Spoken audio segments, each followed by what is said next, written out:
ಹಾಸನದ ಸಂಸದ ಪ್ರಜ್ವಲ್ ರೇವಣ್ಣ ಅವರ ಈ ಲೈಂಗಿಕ ದೌರ್ಜನ್ಯದ ವಿಡಿಯೋ ಪ್ರಕರಣ ನಡೆದಿದೆ.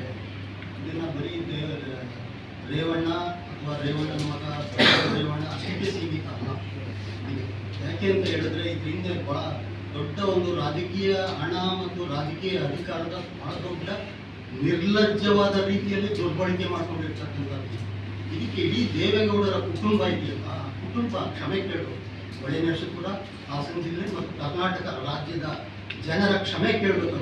ಯಾಕೆ ಅಂತ ಹೇಳಿದ್ರೆ ಈ ಜನ ಇಟ್ಕೊಂಡು ಅವ್ರನ್ನ ಬೆಳೆಸಿದಂಥವ್ರು ದಲಿತ ಚಳವಳಿ, ರೈತ ಚಳವಳಿ, ಕಾರ್ಮಿಕ ಚಳವಳಿ ಎಲ್ಲ ರೀತಿಯ ಚಳವಳಿಗಳು ಕೂಡ ಅವರು ಬೆಂಬಲವನ್ನು ಕೊಟ್ಟಿದ್ದಾರೆ ಒಂದಲ್ಲ ಒಂದು ಸಂದರ್ಭ.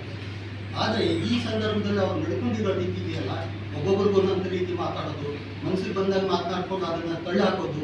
ಕುಮಾರಸ್ವಾಮಿ ಅವರು ಮಾತನಾಡ್ತಾರೆ, ಒಬ್ಬ ಮುಖ್ಯಮಂತ್ರಿ ಆಗಿದ್ದಂಥ ವ್ಯಕ್ತಿ ಇಂಥ ಒಂದು ಸಡ್ಡಿಯಾಗಿ ಮಾತನಾಡ್ತಕ್ಕಂಥದ್ದು. ಯಾರೋ 30ನೇ ತಾರೀಕು ಅದೇನೋ ಚಳುವಳಿ ಮಾಡೋದಂತೆ ಅಂತ ಮಾತಾಡೋದು. ಇದು ಸ್ಪಾನ್ಸರ್ DCM CM ಸ್ಪಾನ್ಸರ್ ಅಂತ ಕೇಳೋದು. ಎಷ್ಟು ಲಘುವಾಗಿ ಅದನ್ನು ಪರಿಗಣಿಸಿದ್ದಾರೆ ಅನ್ನೋದು ಇದರಿಂದ ವ್ಯಕ್ತ ಆಗ್ತದೆ. ನಿಜ ಹೇಳಬೇಕು ಅಂದರೆ ಕುಮಾರಸ್ವಾಮಿ ಅವ್ರಿಗೆ ಇದು ಮೊದಲೇ ಗೊತ್ತಿತ್ತು ಅಂತಕ್ಕಂಥದ್ದು ಮಾಧ್ಯಮಗಳಲ್ಲಿ ಟಿವಿನಲ್ಲೇ ಬಂದಿದೆ.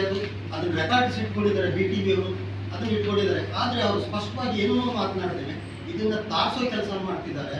ಹಾಗಾಗಿ ಇದು ಇಡೀ ದೇವೇಗೌಡರ ಕುಟುಂಬ ರಾಜ್ಯದ ಜನರ ಕ್ಷಮೆ ಕೇಳಬೇಕು. ಜೊತೆಗೆ ಈ ಕೂಡಲೇ ಕೇಂದ್ರ ಸರ್ಕಾರದ ಜವಾಬ್ದಾರಿ ಕೂಡ ಇದು ಭಾಳಷ್ಟಿದೆ. ಕೇಂದ್ರ ಸರ್ಕಾರದ ಜವಾಬ್ದಾರಿ ಈ ಏನೋ ಮೈತ್ರಿ ಮಾಡ್ಕೊಂಡಿದ್ದೀವಿ ಅನ್ನೋ ಒಂದೇ ಒಂದು ಕಾರಣಕ್ಕಾಗಿ ಅವ್ರು ಅನುಕೂಲ ಮಾಡ್ಕೊಳ್ತಕ್ಕಂಥದ್ದಲ್ಲ. ಇಡೀ ದೇಶ, ಇಡೀ ರಾಜ್ಯ, ಇಡೀ ಹಾಸನ ಜಿಲ್ಲೆ ತಲೆ ತಗ್ಗಿಸ್ತಕ್ಕಂಥ ಸಂದರ್ಭ ಇರುವಂಥ ಸಂದರ್ಭದಲ್ಲಿ ಒಂದು ರಾಜಕೀಯ ಪಕ್ಷಗಳು ಭಾಳ ಗೌರವಯುತವಾಗಿ ಘನತೆಯಿಂದ ನಡ್ಕೊಳ್ಬೇಕು ಅವರವರ ಜನ. ಹಾಗಾಗಿ ತಪ್ಪು ಮಾಡಿದವ್ರಿಗೆ ಶಿಕ್ಷೆ ಆಗಲಿ, ತಪ್ಪು ಮಾಡಿದಂಥವ್ರಿಗೆ ಶಿಕ್ಷೆ ಆಗಬೇಕು. ಜೊತೆಗೆ ಇದು ಈ ಥರದ ಒಂದು, ಯಾಕೆಂದರೆ ಸುಮ್ಮನೆ ಸಾಮಾನ್ಯ ಜನರಿಗೆ ಮುಂದೆ ನೂರಾರು ಜನರ ಮಹಿಳೆಯರನ್ನ ಈ ರೀತಿ ಮಾಡೋದು, ದುರ್ಬಳಕೆ ಮಾಡ್ಕೊಳ್ಳೋದಕ್ಕೆ ಸಾಧ್ಯ ಆಗೋದಿಲ್ಲ. ಆದರೆ ಇರೋದು ಯಾಕೆ ಅಂತ ಹೇಳಿದ್ರೆ ದೇವೇಗೌಡರ ಕುಟುಂಬದಲ್ಲಿ ಹಣ ಇತ್ತು, ಹಣದ ಜೊತೆಗೆ ರಾಜಕೀಯ ಅಧಿಕಾರ ಇತ್ತು. ಆ ರಾಜಕೀಯ ಮತ್ತು ಹಣದ ದುರುಪಯೋಗ ಮಾಡಿ ನಿರ್ಲಜ್ಜವಾಗಿ ಬಳಸ್ಕೊಂಡಿದ್ದಾರೆ ಮಹಿಳೆಯರನ್ನ. ಇದನ್ನು ತೀವ್ರವಾದ ಖಂಡನ ಆಗ್ತದ್ದು. ಹಾಗಾಗಿ ಇಡೀ ರಾಜ್ಯದ ಇರ್ತಕ್ಕಂಥ ಎಲ್ಲ ಜನಪರ ಚಳವಳಿಗಳು 30ನೇ ತಾರೀಕೇನು ಇಡೀ ಎಲ್ಲ ಜಿಲ್ಲೆಗಳಿಂದಲೂ ಪ್ರತಿನಿಧಿಗಳಾದರೂ ಬರ್ತಾರೆ. ಅಕ್ಕಪಕ್ಕ ಜಿಲ್ಲೆಗಳಲ್ಲಿ ಇರ್ತಕ್ಕಂಥವ್ರು ಒಂದು 10-15 ಜಿಲ್ಲೆಗಳಿಂದ ಹೆಚ್ಚಿನ ಸಂಖ್ಯೆಯಲ್ಲಿ ಜನರನ್ನು ಆರ್ಗನೈಸ್ ಮಾಡ್ತಿದ್ದಾರೆ.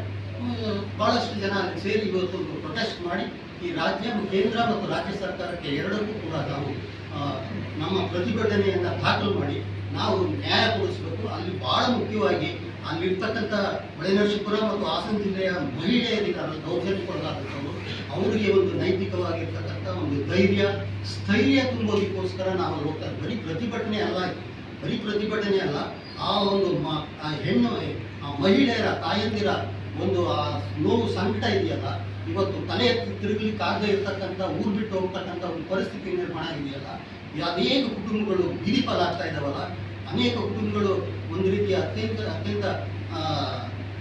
ಒಂದು ಇದಕ್ಕೆ ತಲ್ಲಣಕ್ಕೆ ಒಳಗಾಗಿ ನಮ್ಮ ಕುಟುಂಬ ಏನಾಗ್ಬಿಡುತ್ತೋ ಅಂತ ಒಂದು ರೀತಿ ಒಳಗೆ ಸಂಕಟ ಪಡೋದಿದೆಯಲ್ಲ, ಅವರಿಗೆ ಧೈರ್ಯ ಮತ್ತು ಸ್ಥೈರ್ಯ ತುಂಬಬೇಕಾಗಿ 30ನೇ ತಾರೀಕಿನ ಈ ಕಾರ್ಯಕ್ರಮಗಳು ಅದು ಒಂದು ಬಹಳ ಸದುದ್ದೇಶ ಇಟ್ಕೊಂಡು ನಾವು ಈ ಕಾರ್ಯಕ್ರಮವನ್ನು ಮಾಡ್ತಾ ಇದ್ದೀವಿ. ಹಾಗಾಗಿ ಮಂಡ್ಯ ಜಿಲ್ಲೆಯಿಂದ ಕೂಡ ಸುಮಾರು 1000ಕ್ಕೂ ಹೆಚ್ಚಿನ ಜನ ಇದರಲ್ಲಿ ಭಾಗವಹಿಸಬೇಕು, ಎಲ್ಲ ಚಳವಳಿಗಳಿರ್ತಾ ಇಲ್ಲ ಅನ್ನೋದಕ್ಕೆ ತೀವ್ರ ಪ್ರಯತ್ನವನ್ನು ನಾವು ನಡೆಸ್ತಾ ಇದ್ದೀವಿ.